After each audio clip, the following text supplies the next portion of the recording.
Hi, everybody. This is Ed with Sapphire, and welcome to the Sapphire Nation podcast number 7. Joining me today are Chris and David from AOC, and I'm going to let them introduce themselves. Chris, why don't you go first? Tell us about who you are and what you do at AOC.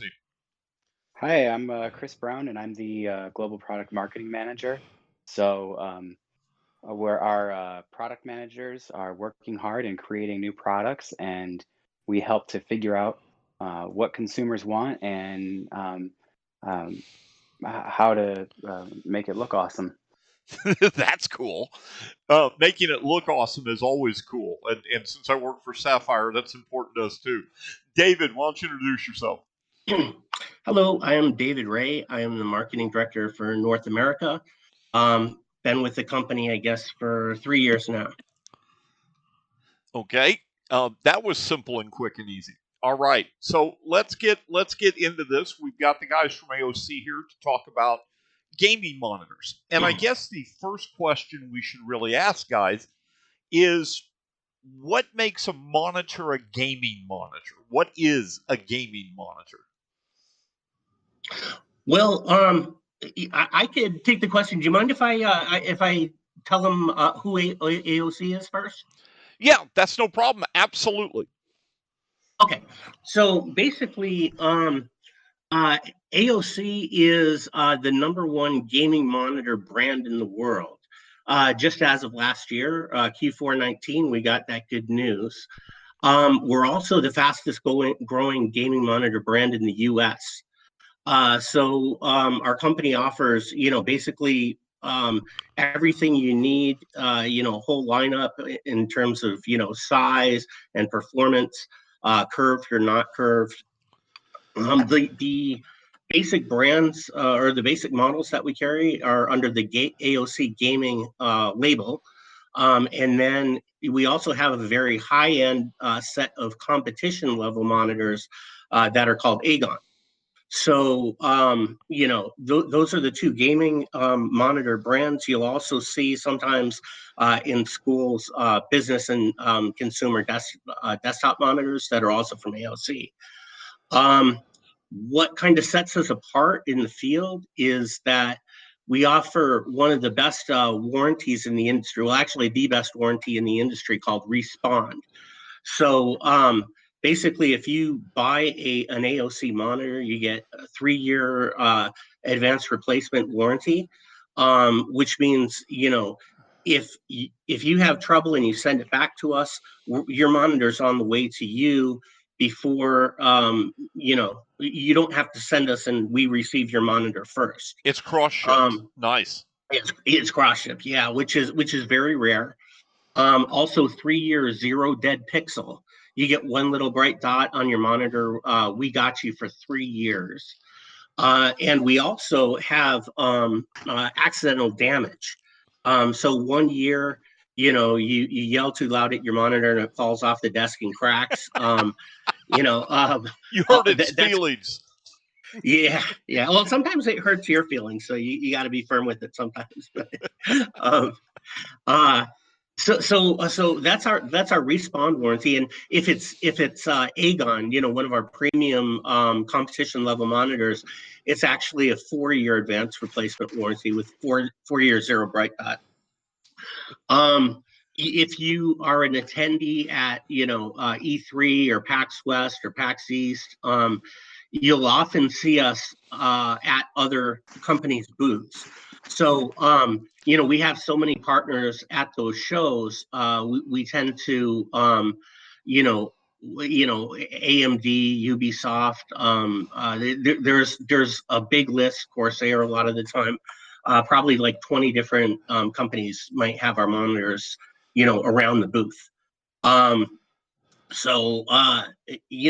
We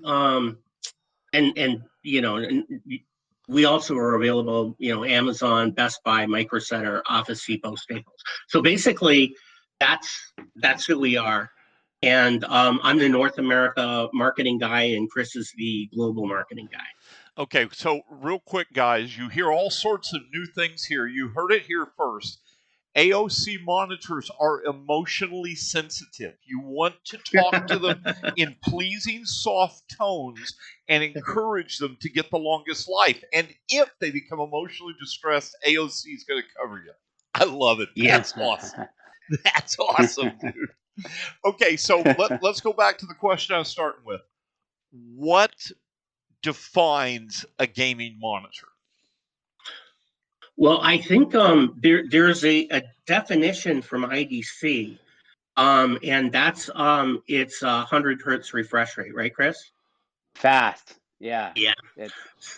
The screen refreshes itself faster than a normal monitor refreshes. A normal monitor refreshes at 75 hertz rate, or 60 hertz. It's increasingly becoming 75 hertz. And a gaming monitor, by definition, refreshes itself at 100 hertz. And Or higher. so, or higher. Yeah, I'm sorry. That's the opening benchmark. And then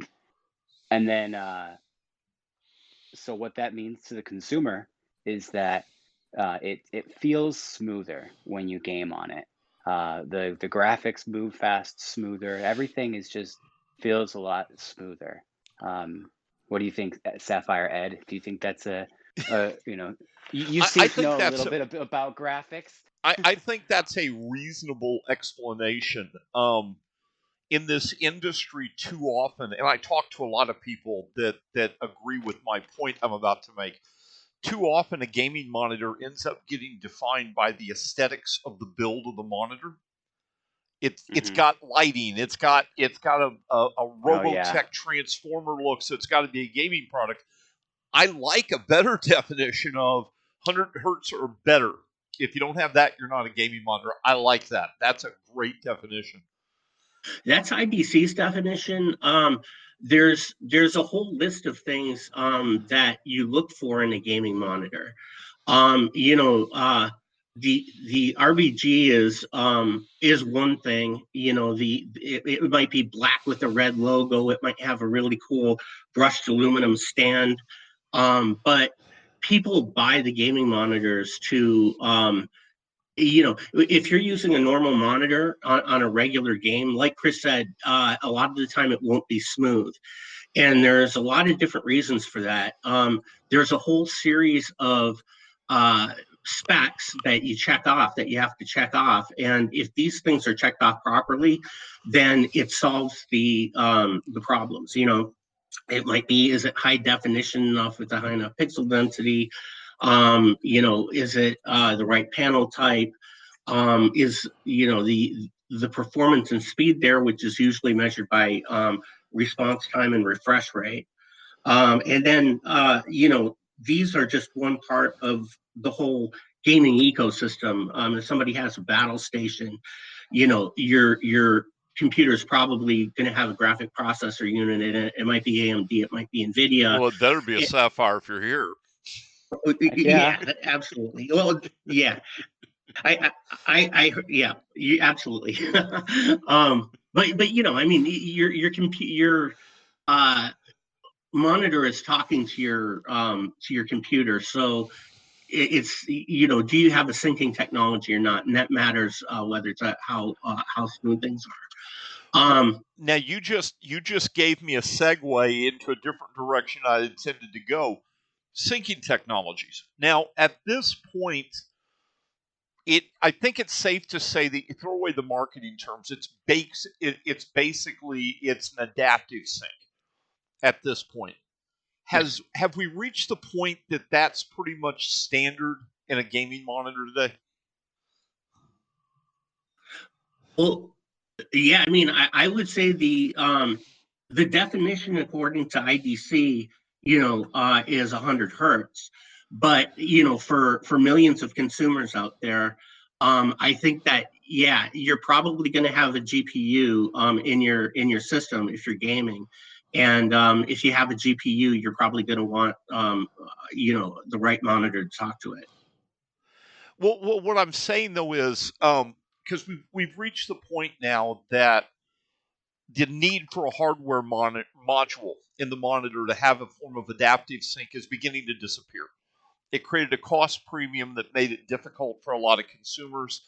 it was limited to a certain type of monitor, but we've now reached the point that this adaptive sync technology is pretty much hardware agnostic. Even Intel's graphics are capable of using many of the adaptive sync technology monitors we're seeing today. But my question was, have you guys seen? Do you even produce a gaming monitor without some form of adaptive sync in it? We do, but nobody that's gaming is going to use that. Yeah, That's about to you know, disappear. Okay.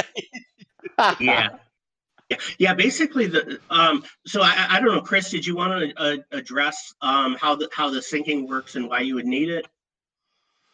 Well, I mean, yeah, all of our gaming monitors. I can't think of any that don't have some form of adaptive sync, whether it's just the generic adaptive sync, whether it's certified FreeSync, certified G-Sync compatible. They all have some adaptive sync technology in them, and most consumers will typically say, "Well, I'm running AMD, I'm running NVIDIA," and that will kind of steer them to which direction that which adaptive sync brand of technology they're using.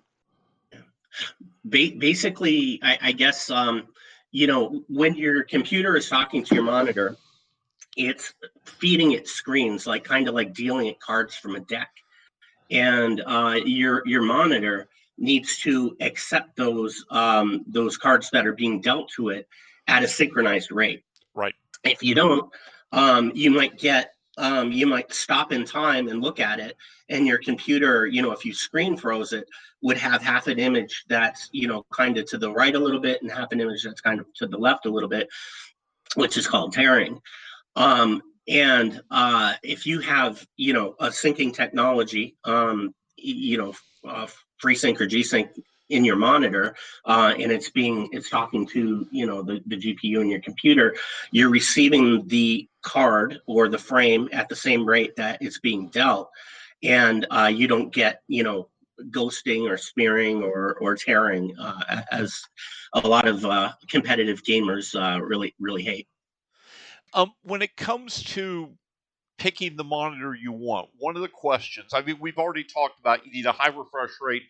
You want to have some form of adaptive sync to be able to give the best gaming experience. What about the panel types? I mean, I know for a while saying you had a TN panel was a dirty word. Yeah. You were cursed. I know that my experience looking at some of the newer TN panels, that's disappeared. These look really good. Well, the fact is that, I mean, there's three major types of technologies. There's the TN, there's a which is called twisted pneumatic for all us geeks out there. There's a VA, which is a vertical alignment, and then there's an IPS, which is in plane switching. All right, and the out of the three technologies, generally TN was revered as the fastest. The off angle viewing is not as good. The color is not quite as good as the VA and the IPS. And then when you go up to the VA, you get better off angle viewing, and the blacks are even pitchier, which in an OLED world, getting pitchier blacks is nice. And then the IPS is generally revered as like the best off angle viewing, most colorful, um, and but they were typically not as fast, but they're getting faster and faster, the IPS and VA. And so, really, I mean, that's what you want to look at. I think, if Ed, if I can, the monitor technology is pretty cool the way it works. Um, it if I can explain how the monitor technology Well, works. let's make sure we don't go too deep in the weeds, because not everybody listening Okay. is going to be the type of geek that wants the super deep details of this. Okay, so in an analogy, oftentimes you'll hear an analogy of a shutter blinds, all right?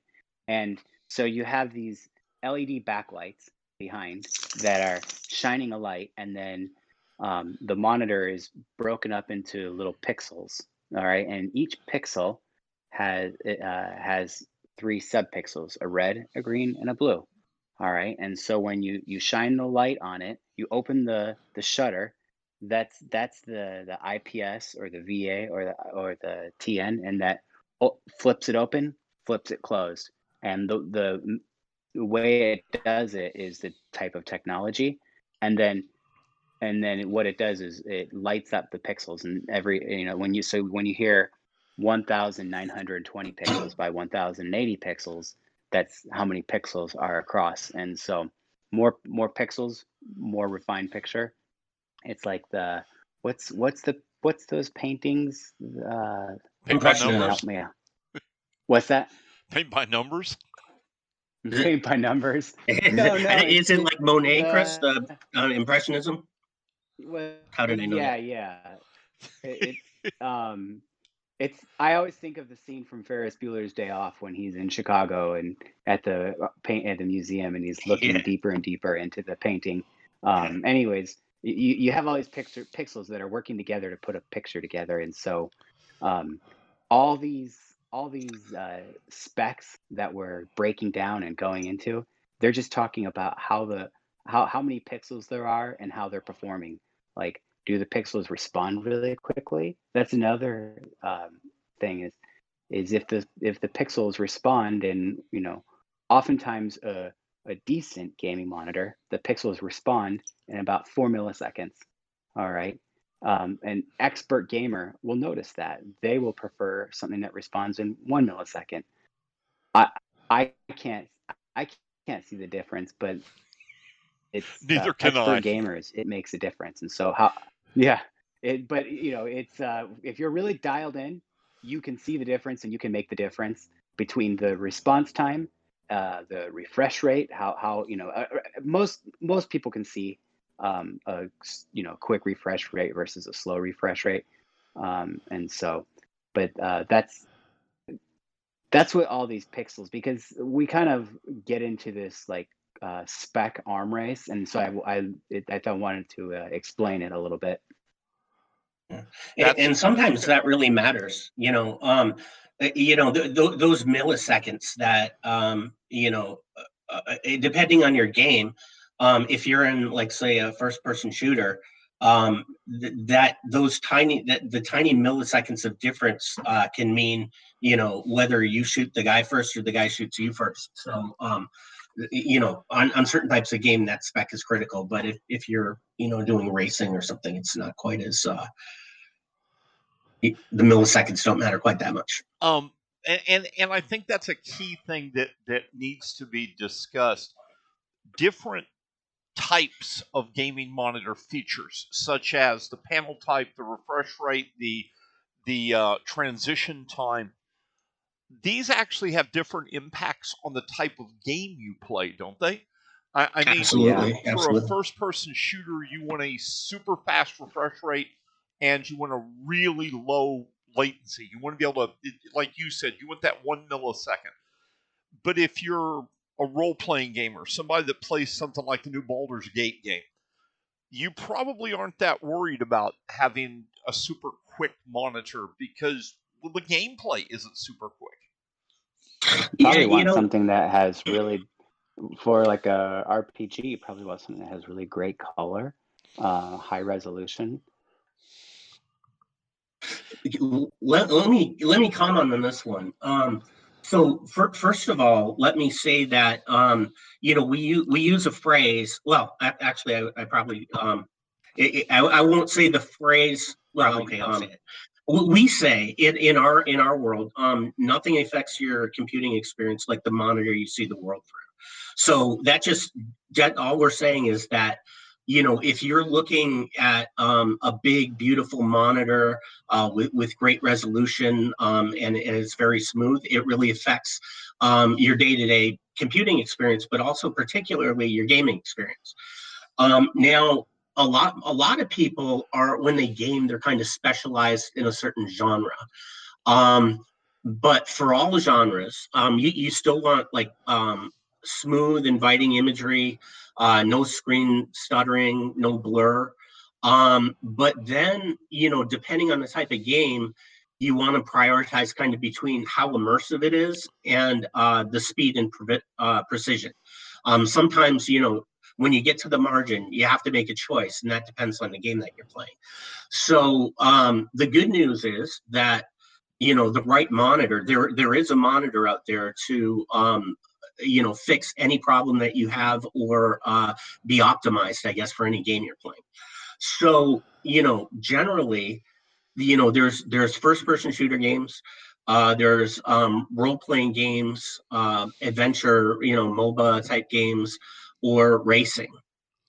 And if you're looking at first person shooters, you go see, all the like G2 playing CSGO, or, Borderlands, Call of Duty, Overwatch. Those kind of games, milliseconds really matter. So not only do those kind of pro level gamers use, very high specs, but one spec that's kind of surprising is a lot of them use 24-inch screens, and they get really close to them. Right. So, basically, it's immersive in a way, but the screen size is kind of optimized where everything's in your field of vision, and just bang, bang, bang, you can react like that. Casual. Sorry, go ahead. Dave, I was going to add, like, for the esport players, the professionals, they want consistency, right? Like, I want a 24-inch full HD flat, it's like my number 5 soccer ball, or, Right. I want the same experience everywhere I go. So, well, and I think something David said should come to point, and I've discussed this on this podcast more than once. A smaller monitor, everybody gets wrapped up in resolution to monitor size or pixel density. And the thing is, with a smaller monitor, with a 24-inch monitor, you're going to sit very close to it. But as you get bigger, as you move up to a 27-inch monitor, you're actually going to move it farther back because you want to get the full field of view in it. And a 32-inch monitor goes farther back. And it's amazing to me how many people don't realize that has as big an impact on the importance of resolution, or lack of in that case, as pixel density. Because the farther back you move, the less impact pixel density has. Yeah, and that's my big thing. I remember is pixel density is I could go off on that for a long time. We don't get me started on pixel density. Oh gosh. No, I remember, 15 years ago, I was working at a company, and we got our hands on some 26-inch monitors, full HD, or maybe it was HD. And we thought, this was great. This is full 26-inch monitors. This is, wow, what are we going to do with this? And we all used it for a couple weeks, and I think it was only HD, and our eyes just hurt because this thing was like, it was so big and fuzzy, and it was a TV, by the way, and we were using them as monitors. Right. And it wasn't a great experience. And so to me, pixel density is everything. I would take so like, to me, like, my favorite size used to be 27-inch quad HD. That's, for working on like an everyday workhorse, I just think there's nothing better.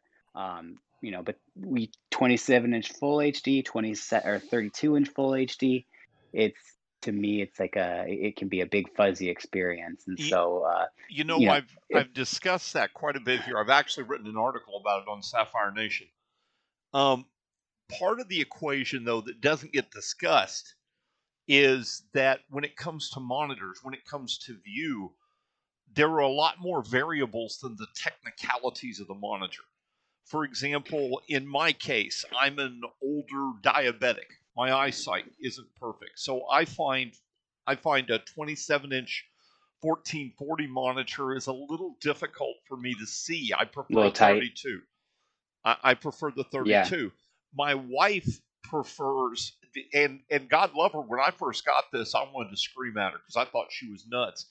She prefers a 32-inch 1080p.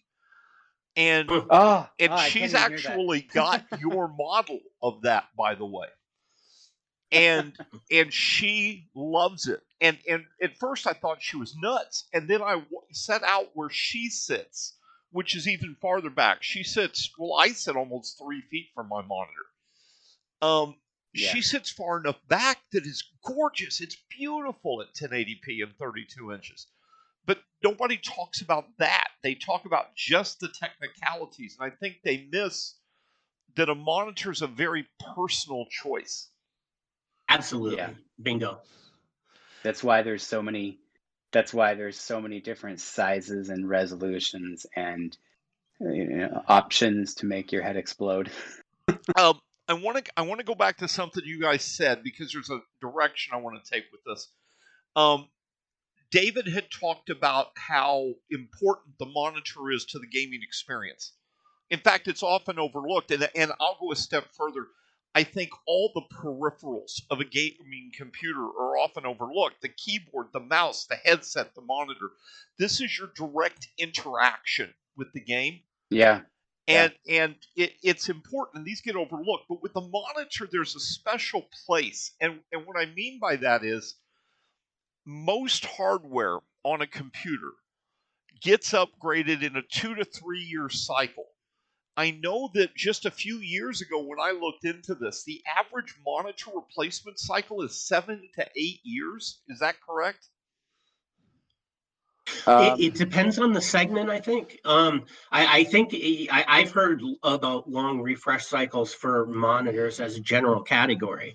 But, if you're focusing in on gamers, a lot of what gamers want is the newest and the best.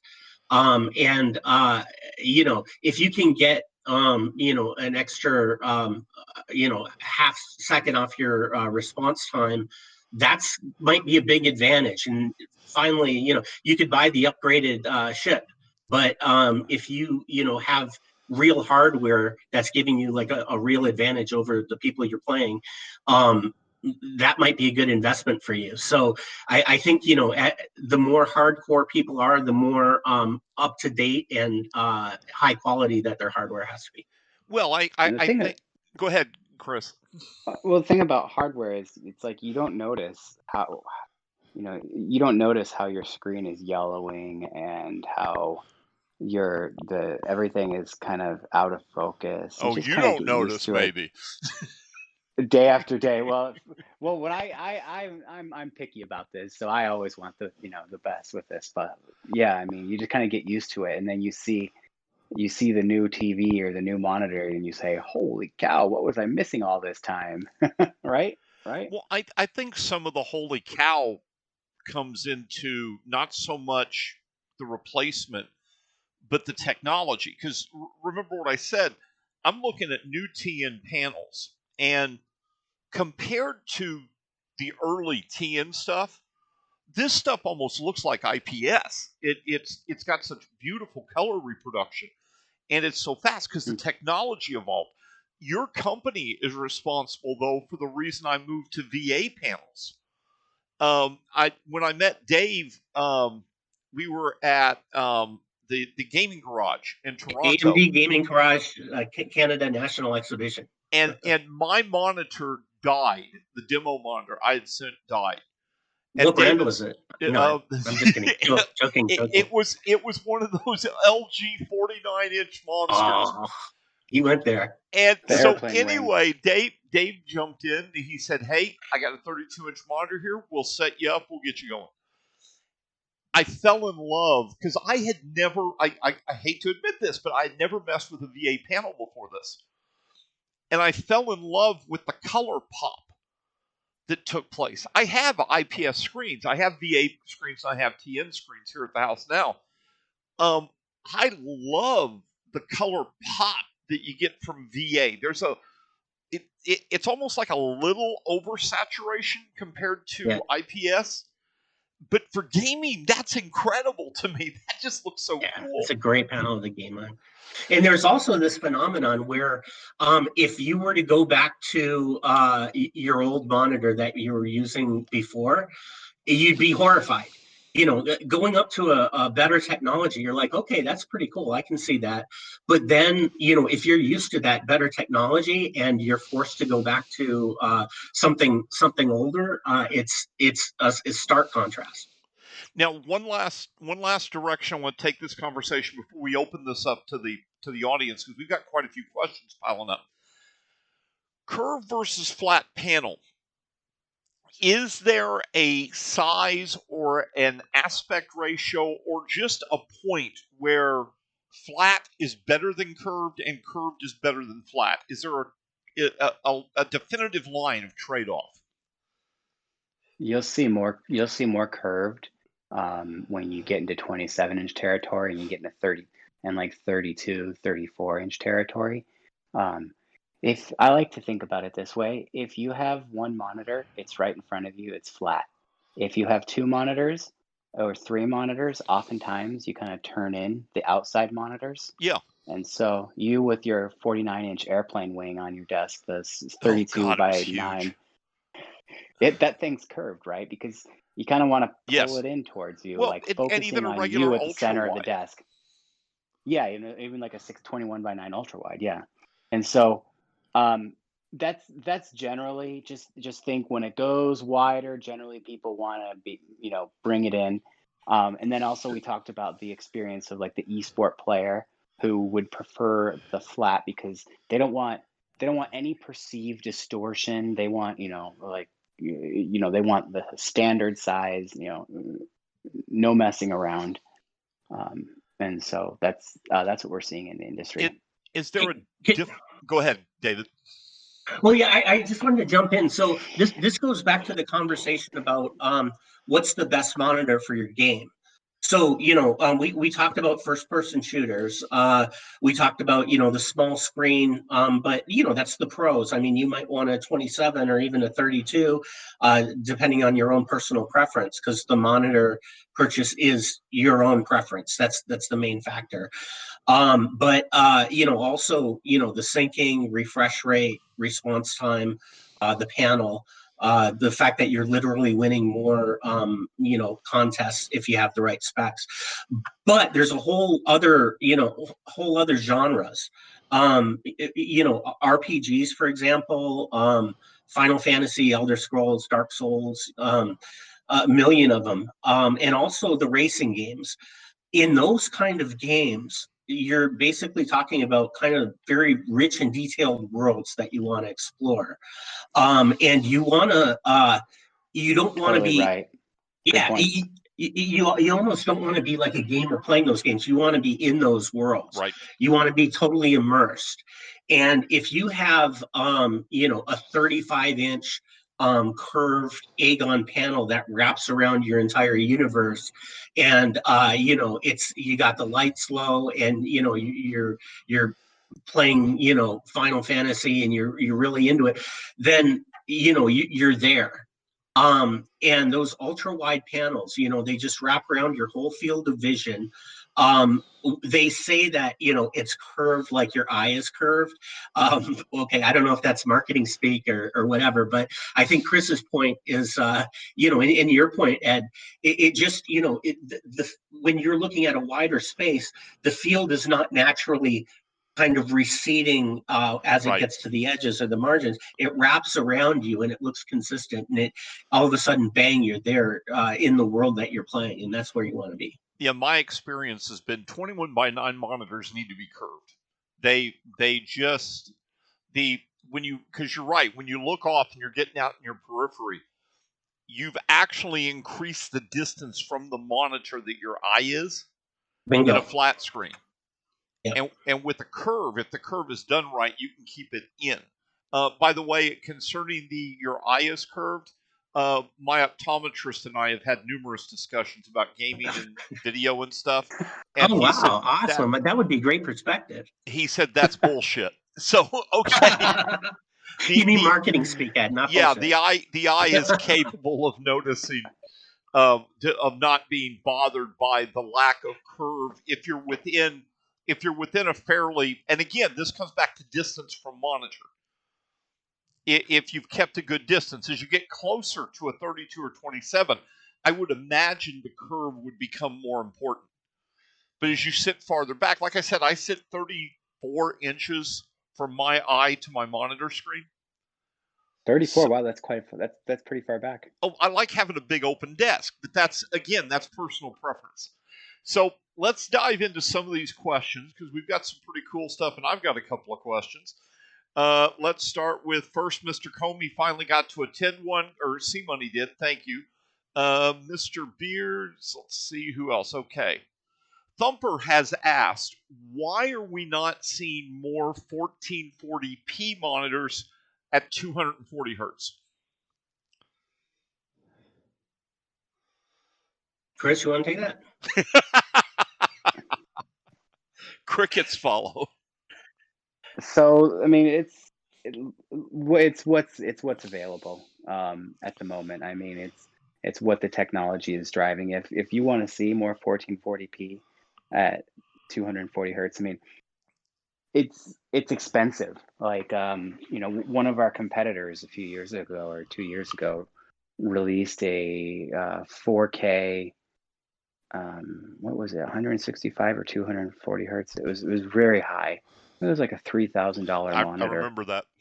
And so it's you can make the stuff, but will consumers be interested in buying it? Because you can do all these experiments all day long, but at the end of the day, you're trying to make stuff that gamers are interested. Yeah, and there's a delicate balance. Chris and I probably don't have to make that call at a company, but there are product managers, and you're looking at a panel market, like an international panel market, where sometimes something's available, sometimes something's pretty cool, and all of a sudden it's a much lower price because of supply and demand, or sometimes supply is cut off, and all of a sudden the price gets crazy. So it's a complicated calculus, and it has to do with what people in certain segments are going to buy, how many of them are there.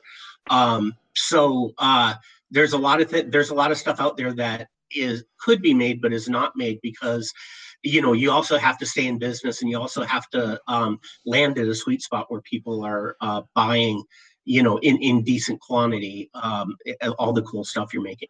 Well, there's the other. Go ahead, Chris. Chris, and I'll jump in. But I was saying, for Thumper, keep your eye out, because I've been briefed on all the new panels coming out next year, and it's going to be really exciting. There's some pretty, save your money, because there's some pretty awesome panels coming out. Well, I think there's another aspect to this as well, and that's the other side of the cost when it comes to this. So forget the monitor for a minute. Talk about the video card. It takes about a $300 video card to drive most PC games at 1080p at 144 This is hertz. a great point. Yeah. And so you've got to have that. You got to get to $500 to $600 video card to take 1440p to 144 hertz. Now you're wanting to go well past that. And once you get past that, it just begins to get crazy, but it goes further. As we get this new graphic technology, as we see ray tracing really become invasive into game design, and real ray tracing, not the little subset, I'm talking about deep ray tracing, you're going to watch that performance delta kick back down again. Suddenly you're going to need to enable everything. You might need a $600 or $700 video card to get 1080p back up to 144 hertz with everything in it. So there's a diminishing cost factor that takes place with this. It would be easy for us to rush out and go, hey, we need the biggest, baddest, best monitor possible with 1 billion hertz refresh rate and 8 trillion pixels, but nothing, you can't afford to drive it. Yeah, it's and what I'm seeing most of the time is gamers will always, frames per second versus resolution. More gamers are leaning towards the frames per second, and so we kick this over to the graphics guys. There you go. Yeah. Yeah, and it's a great example too of how technologies just drive each other. They do. And yeah, as the graphics cards get better and better, and just amazing. We need to have monitors ready that take full advantage of it. If you have a 7-year-old monitor, and you're not really getting all of the benefits that your video card or the rest of your system are providing. Dr. Beards, I guess you read his comment that about his 7-year-old monitor. Dr. Beards, I think the key to that when you're looking at a monitor is it's kind of like looking at a power supply. People don't look at a power supply because they don't realize how important it is. They look at the sexy benchmarkable components, but they forget that a bad power supply just kills a system, no matter how good it is. It's the same thing with a monitor. A monitor is going to be something that many people keep 5 to 7 years. Take the time, invest the extra money, get the better quality up front. Yeah, I personally never regret it when I get something that's really good. I don't always buy what's at the very top of the market, but I buy something that's really good, and in the end, that normally saves me money. Of course, it depends on whatever the case is, but if you're buying something good, you're not going to have a problem with it. It's going to last longer, and you're just going to be happier, which is the whole point of the exercise.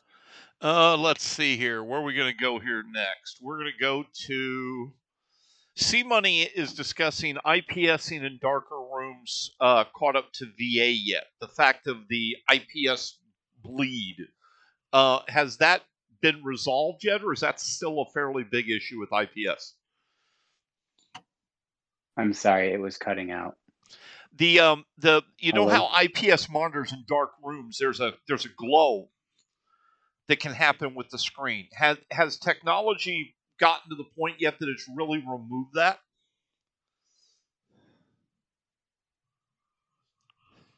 You were kind of breaking up. I think the parts of the question I heard were great. My internet's going to go down. This could be fun. Well, just basically, what's is technology keeping up with IPS for gaming in darkroom? He was asking about IPS glow. Has that become reduced? I can't. I don't know enough to comment about that. Okay. C Money, I'm going to offer a different direction to the comment about this. I had an experience a few years back that I'd love to hear your guys' perspective on this too. I used to game in a dark room like most gamers. I used to think sunlight was evil and I would burn like a vampire. But a couple of years back, I was trying to begin to do some streaming, and I put a indirect light source behind my monitor to allow me to get the light for the camera. And I discovered something. My colors seem brighter and more focused than they did in a dark room. And I have since discovered that indirect ambient lighting gives me a better experience in gaming. Is that something that's normal in the monitor world? Maybe that phenomenon is driving RBG. I have a Philips Hue light that I keep on, so my room is always kind of purple or blue, or it changes as I'm gaming. I like the atmosphere, and I know a lot of Philips monitors will have ambi-glow, and it's basically lighting that kind of surrounds the TV that makes it more immersive. To a lesser extent, you get that effect with RBG. My Agon AG322 right here has just a couple of blue highlights at the bottom. It's not overwhelming, but it gives you kind of like the same ambi-glow effect. I think Is that what you're referring to? Did I Yeah, address that right? it just seems that an absolutely dark room is terrible in my experience for using a monitor. I have to have some light in the room, or it just I feel washed out when I look at the monitor. I sometimes get that. Eye Oh, go ahead. sensitivity. It's Yeah, yeah. I get it. I feel. Oh, sorry, Chris. Go ahead. I mean, your eyes adjust to the color, and so if it's dark, your monitor is not dialing down enough with the ambient lighting, right? That's how it feels. The ambient lighting seems to solve the issue. Yeah, I know, yeah. and you probably get it. Like I get that sometimes too, where if I walk in, the lights are off. You know, my 32-inch screen is like on, and there is a little bit of a adjustment period for my eyes, which you know the RGB or you know the light effects might take care of. But Chris, do you want to tell Thumper about shadow control if he's using, you know, as a feature, if some of the corners of your game are dark? Yeah, I mean, that's exactly what shadow control does, is that it, but I think he's talking about the color, but the shadow control tweaks the contrast specifically in certain areas. So if there's dark areas, you go into the on-screen menu and adjust the shadow control levels and on for our AOC feature set. Yeah, a lot of the gaming experience too is tweaking. You know, Yes. out of the box, it's you know maybe 80%, maybe 70%, maybe 60% of the people think, oh, that's spot on.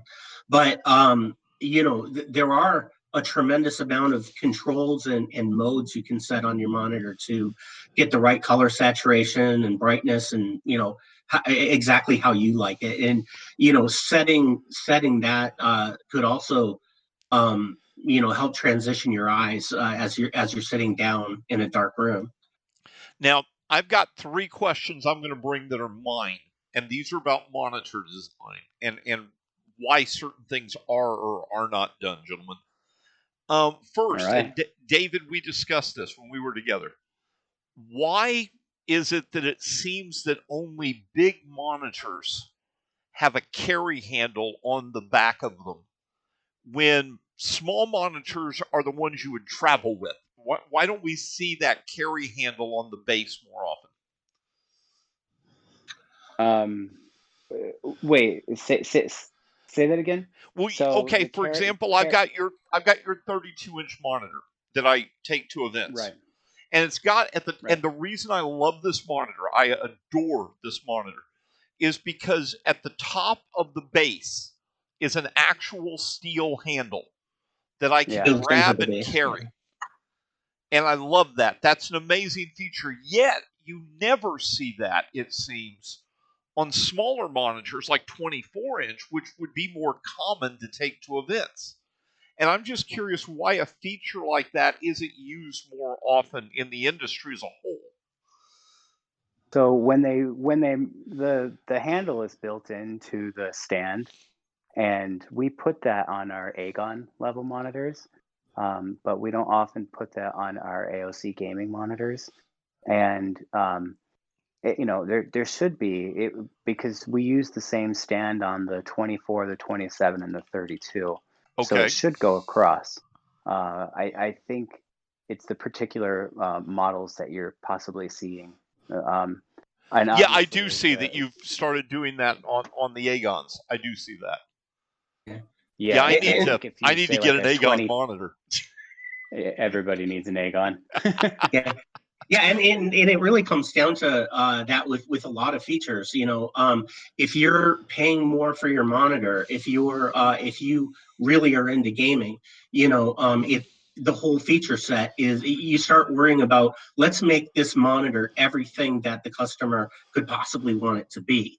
Where sometimes at the lower end of the cost spectrum, you know, maybe less expensive 24-inch monitors or just typical monitors, it's more, you know, the bezel might add, you know, 25 cents to the cost. So those are the things that a product, but yeah, I mean, what we're talking about here today is, monitors that are designed from the ground up for the gaming experience. So like Chris said, on the Agons, you might see more built-in features like that. Now, and plus they're heavier, right? So you definitely want to. The next two questions are around essentially the same feature. I'll start with the more complex one first and come back to the simpler one. Pretty much every gaming monitor on the planet today has a USB hub built into the back of the monitor. Yeah. Why, instead of these little pucks that we see a lot of monitors do today to allow you to control it, why don't we just have software in the monitor that accesses through the USB?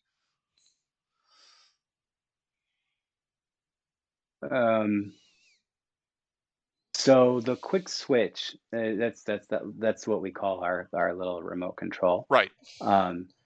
So it can, we do load a graphical based software on there, and so you can adjust it in there.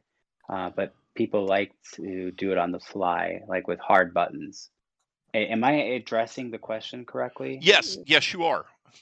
Okay. Because I've often wondered why that functionality wasn't just in a software package that could pop up. In fact, I'll even go a step further.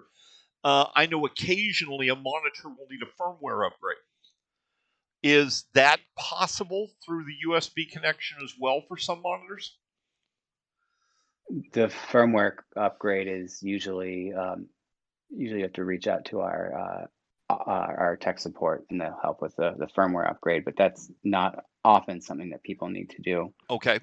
But our monitors ship with or Agon monitors ship a software called G-Menu, and G-Menu, you have the on-screen display or what's called the OSD. Yes. And that's where you push the buttons to change the options, and then the G-Menu is more inclusive, and you can also even change the light effects in the G-Menu, and so that's I think that's what you're thinking about. But then gamers want hard buttons,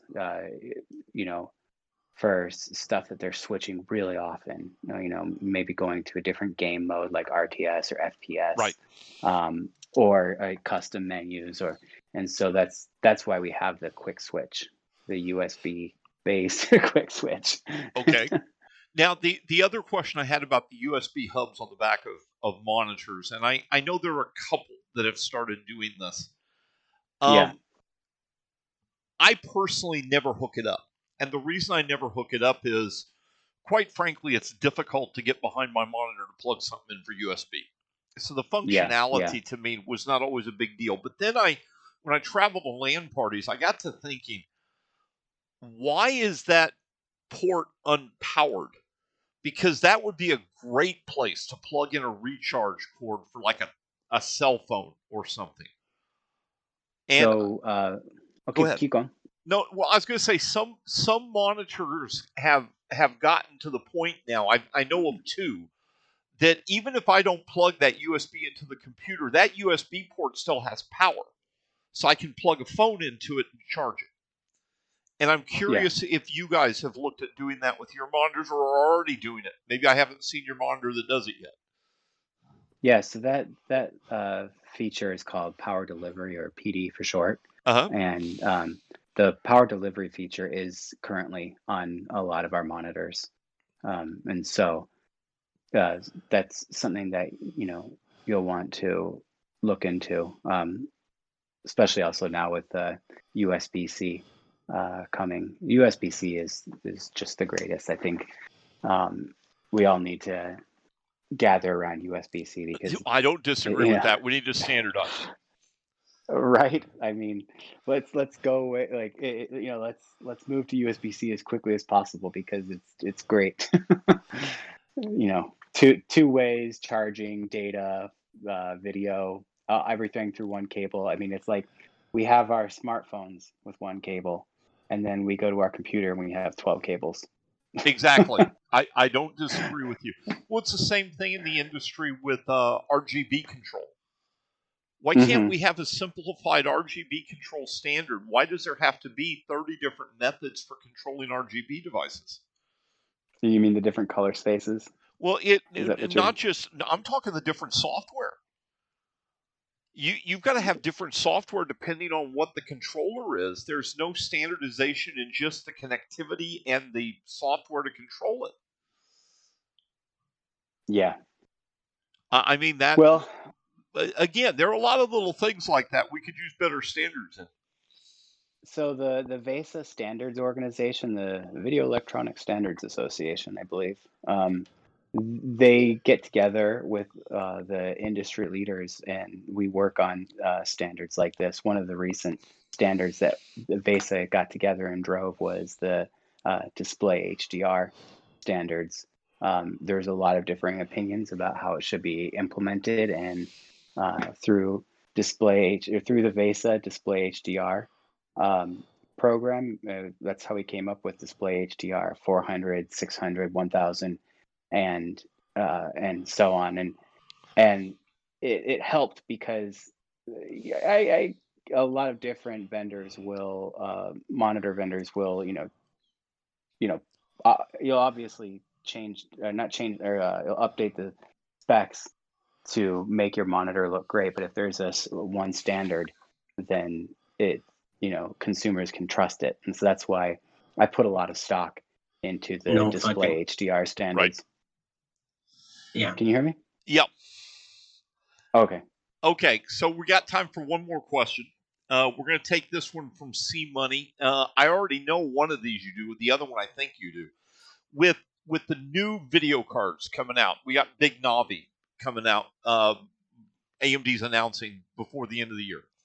So with the new monitors coming out, he's looking at 30-inch monitors. And the ones he's looking at is he's either looking for a 34-inch 3440 by 1440 at 100 hertz or better, or even a 32-inch 4K at 100 hertz or better. Can you guys fix him up with anything? I think CU34 G2. Let's see. Got to go look up the specs. Yeah. There's. Yeah, it does it to me. There's so many different 100 hertz, 34-inch. Yeah, 34-inch curved, 100 hertz, 21 by 9. Is that what he's looking for? Yeah. Ultra wide, FreeSync. Hey, 1 millisecond. Let me ask this, because you're looking at this and you're mentioning something that's a point I've always wondered. So it's a FreeSync monitor, right? The monitor you're talking about, it says it's FreeSync? Yep.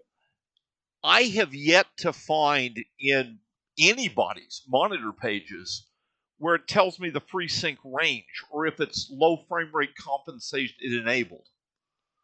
Oh, that's why the new FreeSync standards are great. Yes.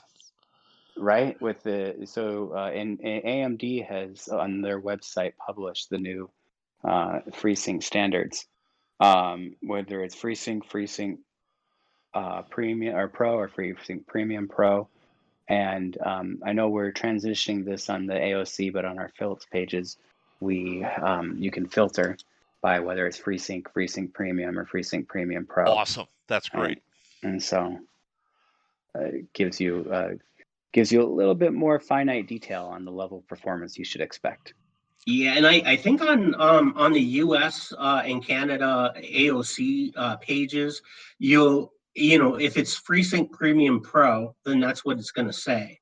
All the vendors were given a certain amount of time by AMD to implement that marketing wise, and we were pretty early in the process. So I think you can see everything pretty accurately on our pages. Although it doesn't, that's all it'll say. It doesn't go into all the detail about what's in the spec, but you can see all the other specs. You know what? I'm going to squeeze one more question here on you guys. When are we going to see gaming monitors with? I'm trying to think of the correct way to phrase this. Proper HDR support in reasonable price points. Reasonable price points. Well, reasonable price points is like $600-700 for a good monitor. To me, that's a reasonable price point. Yeah. Because I mean, anything with, what is it, HDR 100 or something is the full version of HDR. You're paying a couple of grand if you can find one. Yeah, I mean, all the technologies are always, getting cheaper as they're more widely implemented. HDR is something that I think the market has already accepted. The deep blacks that make the colors pop and all that. I'm just a marketing guy. I'm not sure. What the pricing is going to look like next year, but we've seen the curves for all other new technologies, and normally they're very high during a brief introduction period, and then they start to fall. So is that a hint that you guys might have a full HDR gaming monitor next year? Yeah, HDR 1000. So Philips has a 558 M1 that's HDR 1000, and that is just about to pop out. And then awesome. look for more coming up. That's more console gaming. But yeah, 55-inch. That's awesome. Well, actually, I was going to say we've hit our hour, folks. Thank you, Chris and David, for taking the time to join us. We appreciate it. Thank you, Ed. We really appreciate the invitation. And I was going to say to the people that are listening, I can tell you I've used a lot of AOC monitors over the last couple of years. Fantastic. Absolutely love them. Yeah, thank you. That's great to hear. Now I just got to get you an Aegon to play with. Wait, let me write down that quote real quick. Okay, got it. Well, write down the other part. I got to get me an Aegon to play with. Let's talk. So, I think that could be arranged for sure. Anyway, David, Dr. Beards came in with a late question. If one of you guys would like to type the answer to him, because we're going to get off here on the recording, he's asking about performance to wattage of current monitors. And if one of you guys want to type out the answer to it. But in the meantime, we've got to get off of here so that these guys can get back to their West Coast lives. And thank you guys for taking the time to join us again. We appreciate it. Absolutely. Thank you. We appreciate it very much. All right, guys, we are out of here. Go play some video games. Enjoy your weekend. We'll talk to you all next time. Talk to you all next time. Talk to you all next time. Talk to you all next time.